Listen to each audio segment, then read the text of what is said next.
Um, Welcome everyone to my EclipseCon talk, What's Cooking in the TraceCompass.cloud project. My name is Bernd Hufmann. I work at Ericsson in Montreal.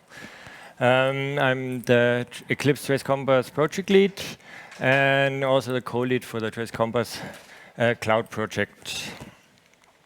So in this talk, I will give a small background on what is tracing, a little recap about what Eclipse Trace Compass is and what it's used for. And then I head over to the TraceCompass Cloud project, what this is about, why we want to do that. And then I give a status where the project is at the moment and where we are heading in the future. At the end, I will have a short demo, so it's not just a slideshow. So you can see TraceCompass Cloud in action, and at the end, we have some time for question and answers. Okay, tracing is about troubleshooting. You run an application software, and something is happening. You see some symptoms. Something is not working. A feature is not behaving as expected. You might have a software crash, some latency issues, performance issues, and you would like to know what's going on. And often the symptoms are just on the surface, and you have to dig deep to find what's the cause of it. It could be just, well, often it's most of the time in programming errors, but you have complex problems as well. Like if you're running a multi-threaded application, you have concurrency issues. Some processes, you could have some priority inversions, and sometimes there's bad configuration as well. So you need to dig deep from the problem, do some analysis of all the symptoms and logs and information you have, and then find a solution. Tracing is a troubleshooting technique to help finding root causes of certain problems. You insert trace points in the software application. You can use tracing libraries that helps you make it easier to add these trace points. On Linux, we are working with LTTNG a lot. That provides a way to insert macros for trace points in the user space application. So when you run the application, then these events are collected during the execution of the program. It creates events. Each event has a timestamp, so you know when it happens, and a payload. And the payload depends, of course, what you put into the trace point. And sometimes you only trace function entry and exit, so you know where in the code location you are. The collection of events will then build a trace, and this collection is done using a tracer. So a tracer is a utility that helps you to enable trace points or disable them, collect the traces at the end, and store it in a file or stream it somewhere else. And then you can start analyzing the trace. So a trace analysis tool, the purpose is to read and consume the traces, which are in a specific format. So you have seen probably traces or logs in text format, where the timestamp and the payload, but it could be also binary. Common trace format, which is used in the Linux LTTNG. Tracer is one binary example, but others do that similarly. Ftrace is also binary. So a trace analysis tool helps you also to visualize certain characteristics that you pull out from traces. The easiest thing is just look at the raw events, but you can also do plottings of different characteristics. They are tailored for specific environment. I several times already mentioned Linux. TraceCompass has some very good Linux support. there are many different tools available out there. Good example, Wireshark or Perf, Kernel Shark, and so on. And well, we are talking about TraceCompass, which is at the Eclipse Foundation.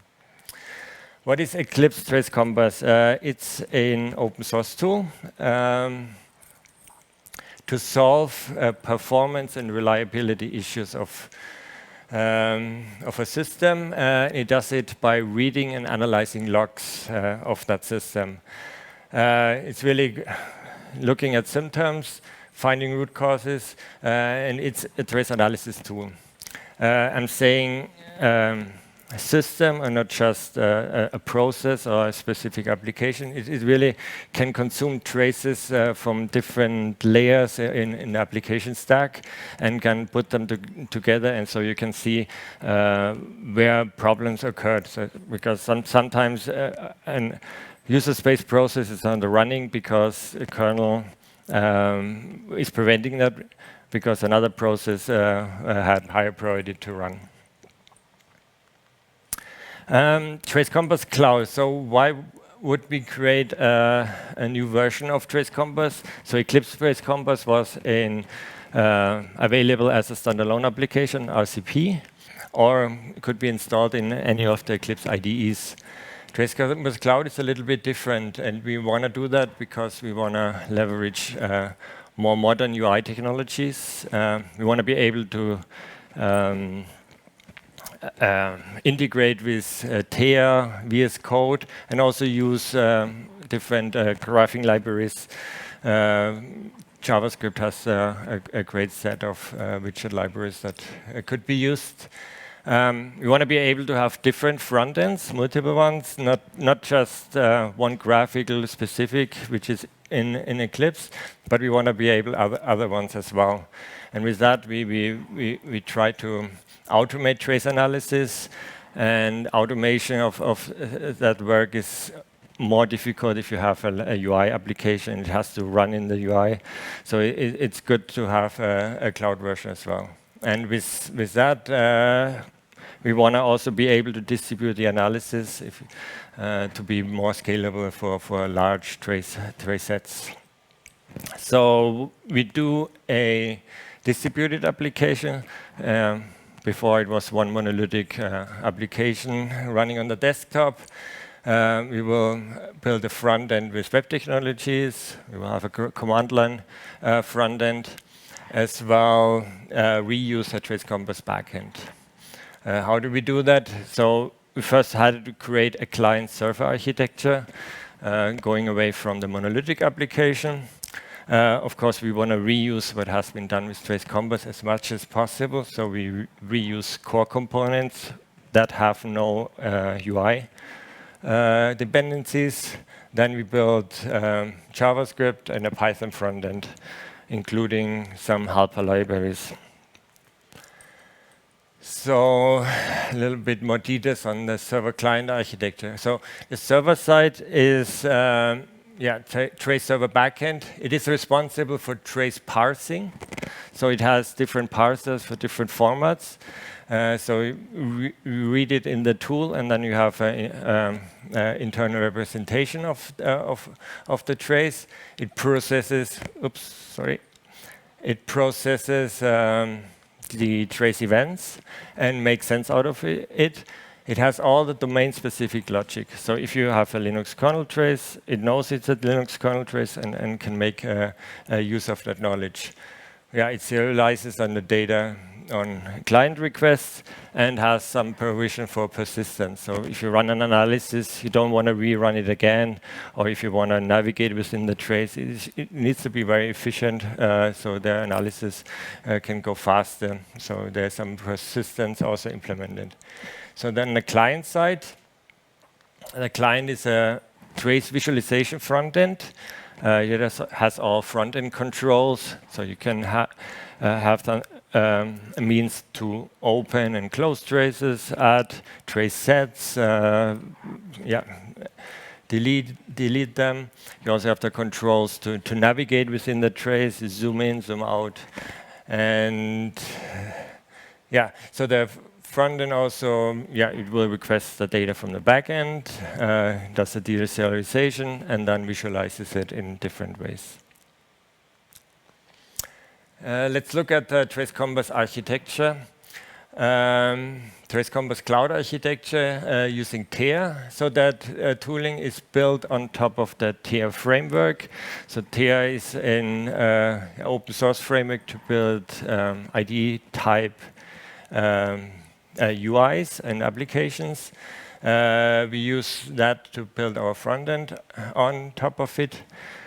The Trace Server backend, I mentioned it, it reuses TraceCompass core components and has the concept of data providers. So data providers is each data provider corresponds to a view in the front end.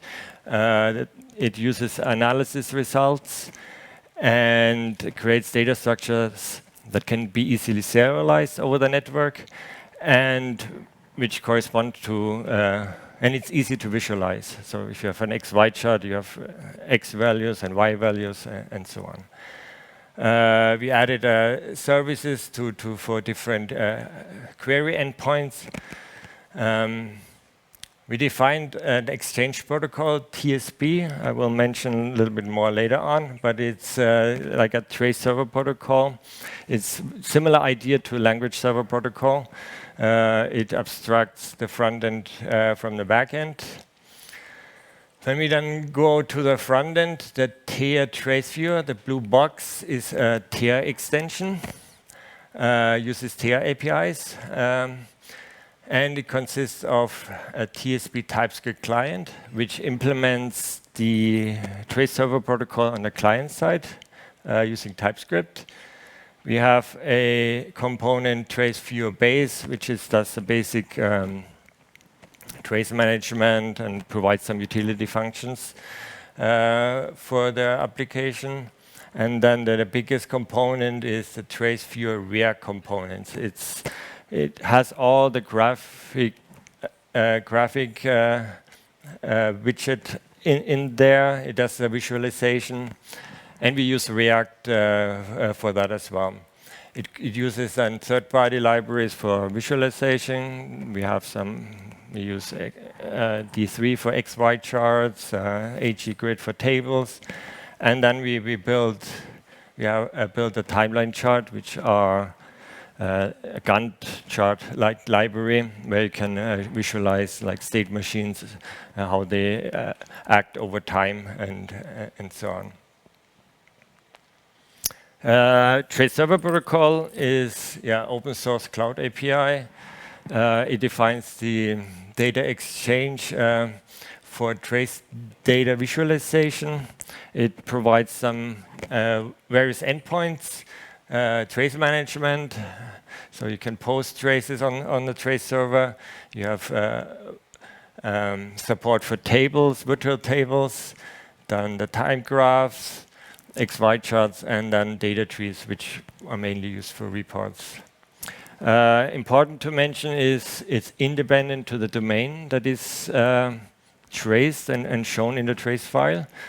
It's also independent to the client and server implementation. So you can have multiple clients that connect to the same server, or if you have a different server implementation, you can also swap the servers.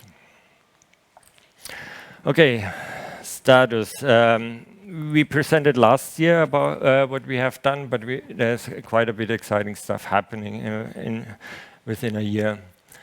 So one big change is that all these TraceCompass cloud components and repositories were moved to the Eclipse CDD cloud project. So we are part of the Eclipse family. So all the front-end repositories and things are part of that. I think CDD Cloud is a good home for TraceCompass Cloud because TraceCompass, the legacy, the Eclipse version is also part of the Eclipse C++ EPP package. And if users want to switch from the desktop version, Eclipse version, to a cloud C++ tooling, it's good to be able to offer the same functionality in there as well. We worked on the TSP documentation. So initially, when we started, we started writing it by hand, and yeah, it evolved over time. But we noticed that there were some differences between what we implemented in the server, in the front end. There were some things that were undocumented. So we did an overhaul of the protocol specification. So what you see now specified is actually supported in the TraceCompass server implementation and also in the front end. And the server only serializes fields and attributes what is actually specified. Before we had some exceptions in there. We're also able to generate the specifications through Swagger. So we aim to keep it up with the cleaned specification. So we did also some performance improvements. We noticed that if you have a larger trace data, that there is some lag sometimes. We noticed that we did some unnecessary queries of the backend. If users navigate inside the trace, just zoom in, zoom out very quickly, we avoid sending requests which are not necessary. So we did some debouncing in there. And also we validate that a request is not obsolete and not replaced by a later request when we get the reply back. The timeline chart library, we use a OpenGL library, Pixie, and this is made for when used with animations. So it redraws the UI periodically, but for our visualization, it's not really necessary. The view is very static. It only needs to be redrawn when the user interacts or zooms in or does some selection. So we disabled that redraw, and we only do redraw on demand. Of course, that helps saving some battery consumption and improves the responsiveness of the UI.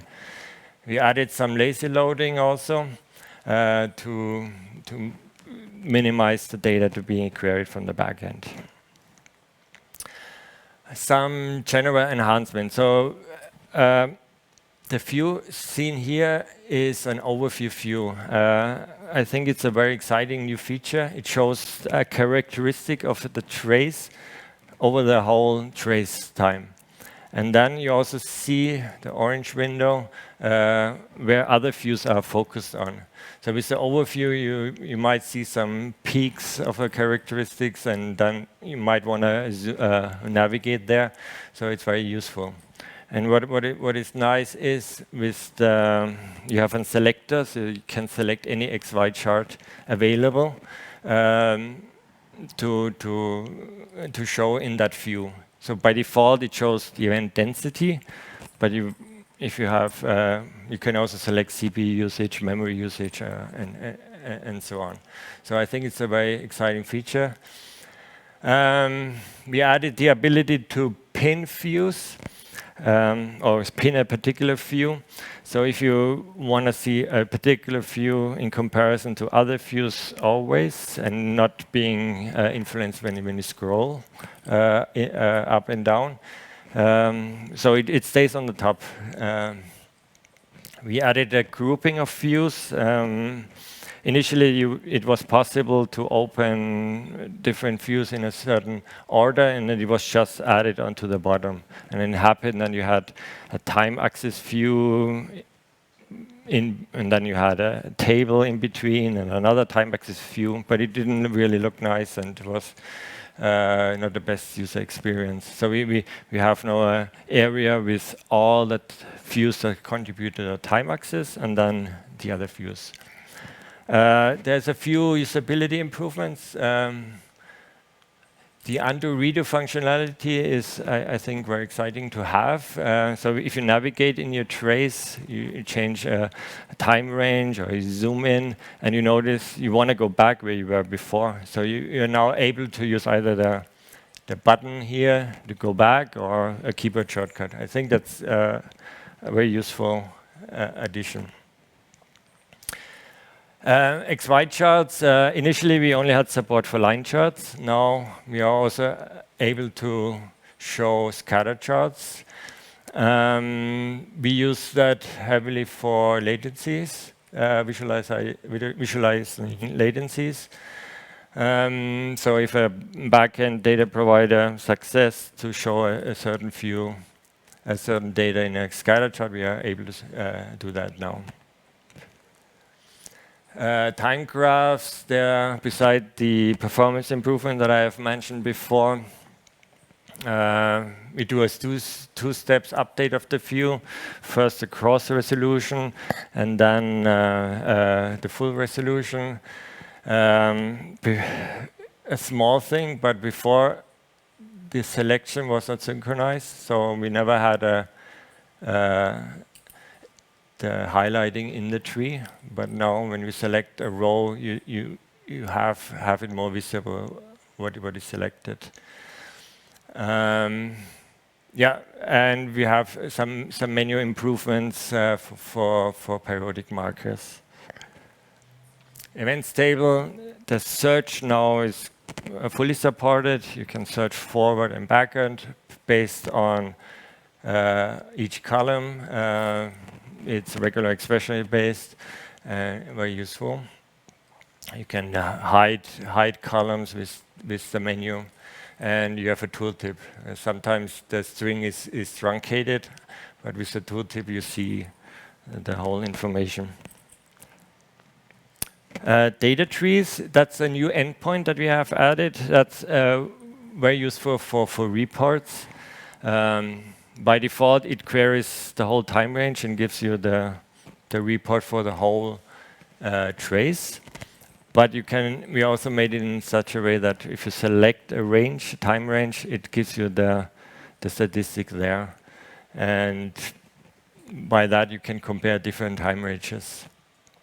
The latency table, that's actually not a UI feature. The UI already existed. We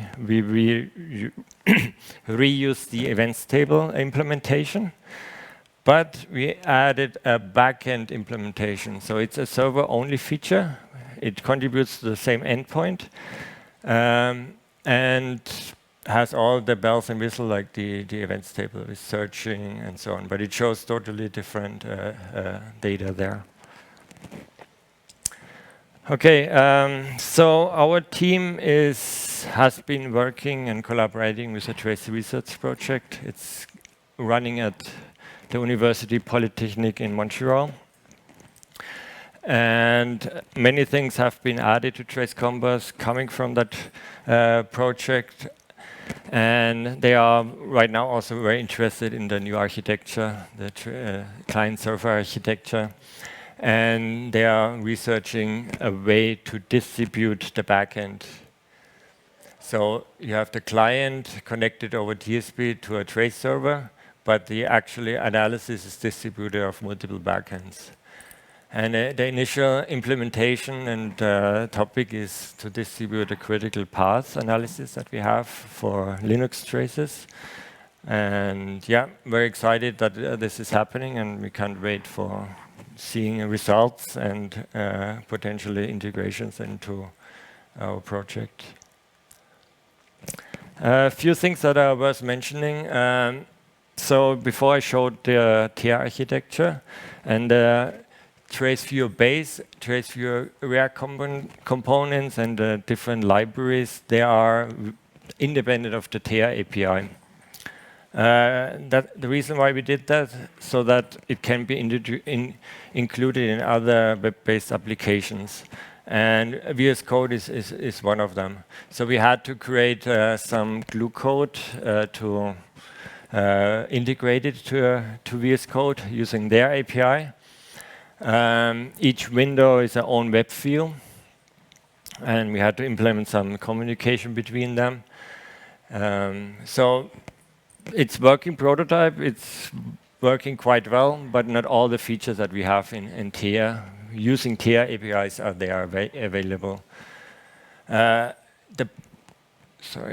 Python client is the implementation of the TSP in Python. We also have some command line interface to invoke certain things from the TSP and print it on screen.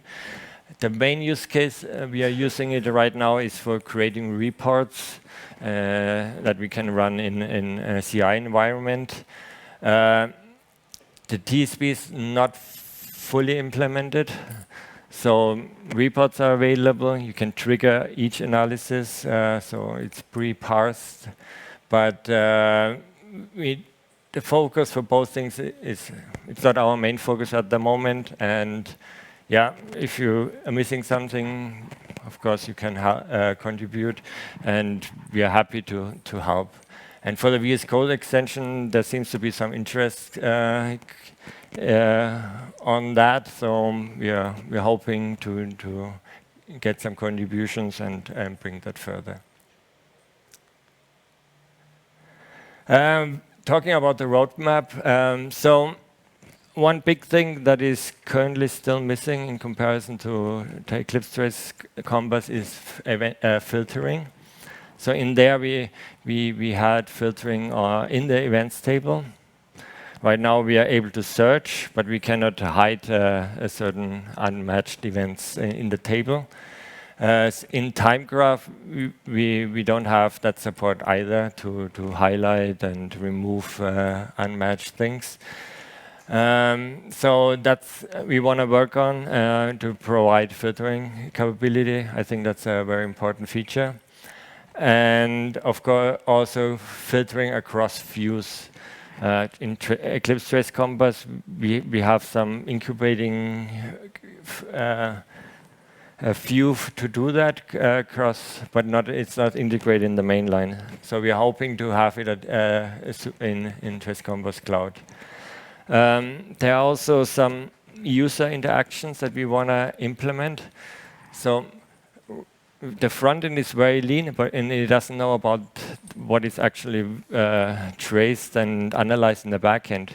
And right now we visualize certain graphs, but which is connected to one data provider. But these data providers, they have more information that can be useful for troubleshooting.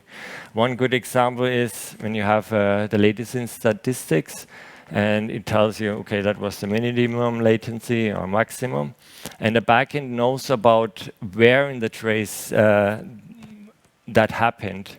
And we want to add support to navigate to the location. So you can analyze the area, why there was a high latency or why there was a low latency or something like that. And once we implemented that with min and max, there are other opportunities to use the same thing. We will continue improving the UI and UX, adding some more features, and performance as well. There's one implementation already in the pipe. It's a viewport implementation. So we fetch data, what we see, but we also fetch more data around. So when you scroll left and right inside the cache, it should be very fast. But right now, there was some inefficient implementation that the scaling or the redraw was managed by hand. But we want to reuse the capabilities of the OpenGL library. They should do that for us. So the code is under review, and it looks very promising. OK, I would like to do a short demo.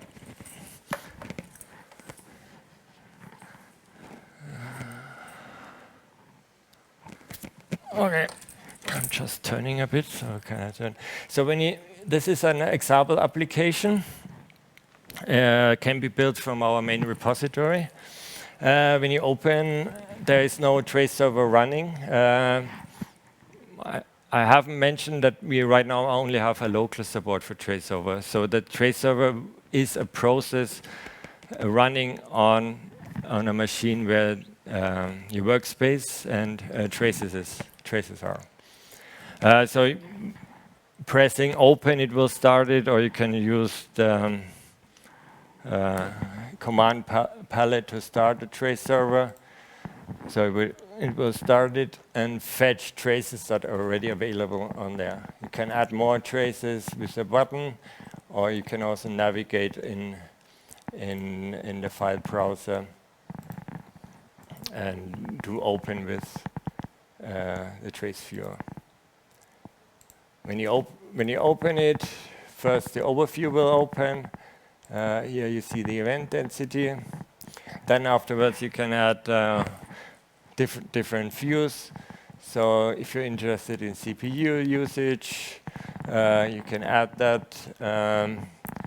So right now it shows also the whole trace, but then you can, for example, if we have a little peak here, you want to navigate, so you can select that and the other view is updated. You can also, if you like a time range selection, and in the bottom you see the actual duration of the time range. These views are all synchronized, so you're available, see what's available in there. If we open time graph, so if you know Eclipse Trace Compass, we have a resources view, which shows the CPU stage, IAQ states over time. This is also available here. Each view is synchronized. Hovering over a region will give you a tooltip.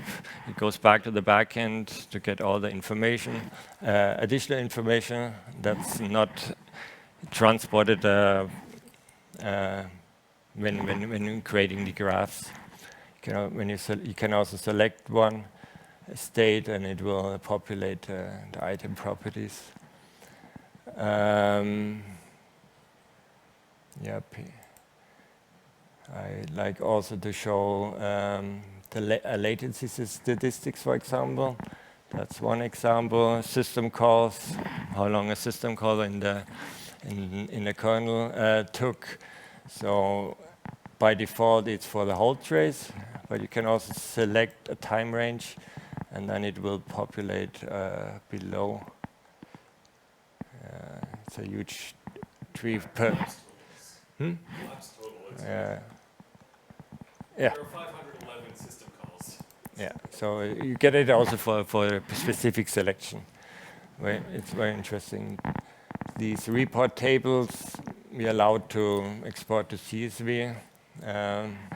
So if you want to integrate it in another report, you can do that as well. Events table, I would like to show also. So it always reads a certain number of events, and when you navigate within the trace, if it's outside of that cache, it will go back to the trace and get another a set of events. So with that, we are quite scalable to the RAM memory available.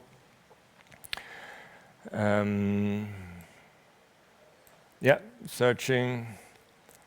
Let's show searching a bit. It starts highlighting what is matching, and you can search next. And once you get out of the cache, you would go to the backend and ask me, give me the next event matching that particular regular expression.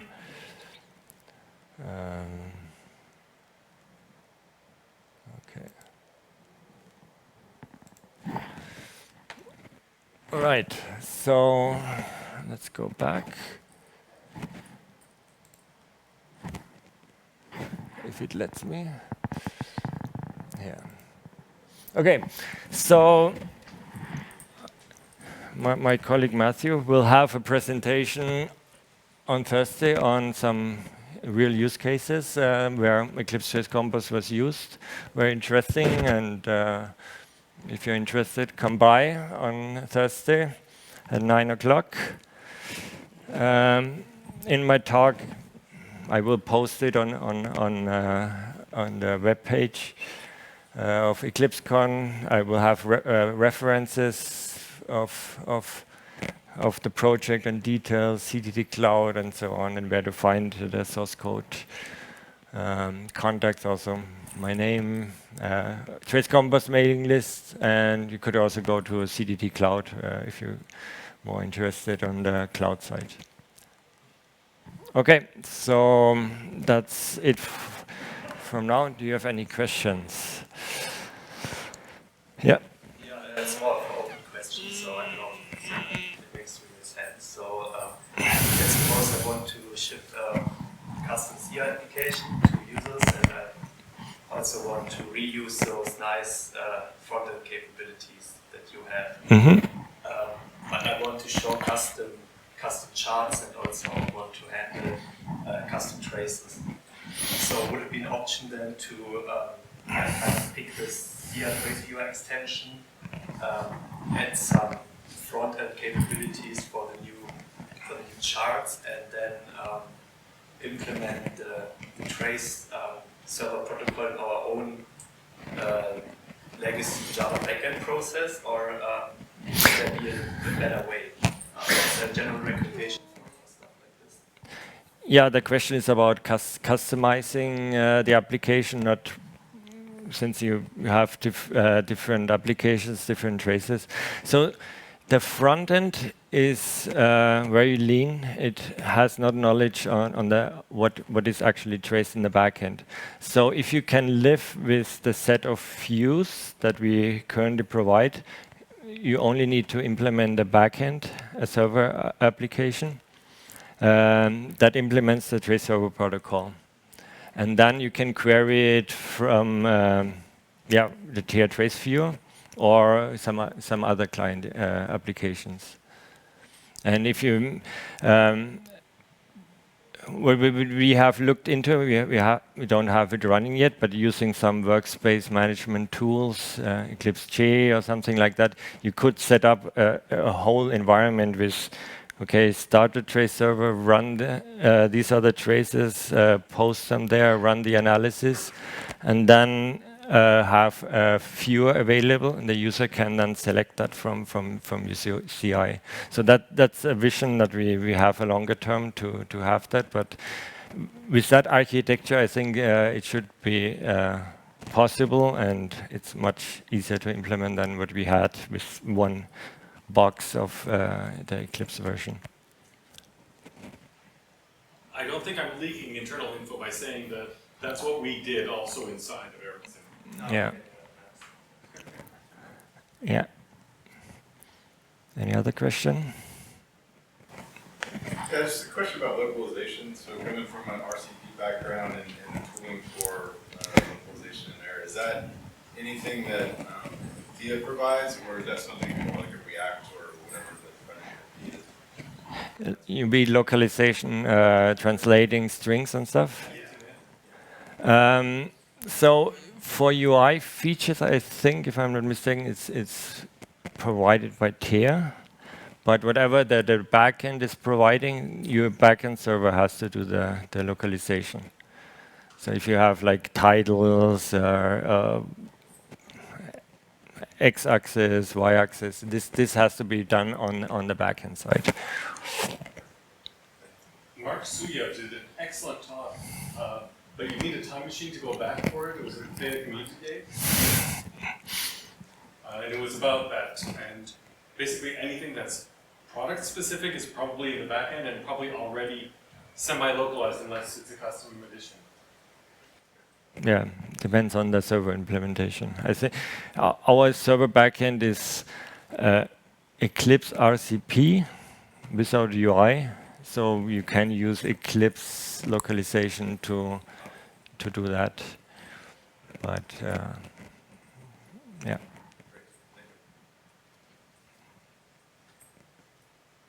Any other question?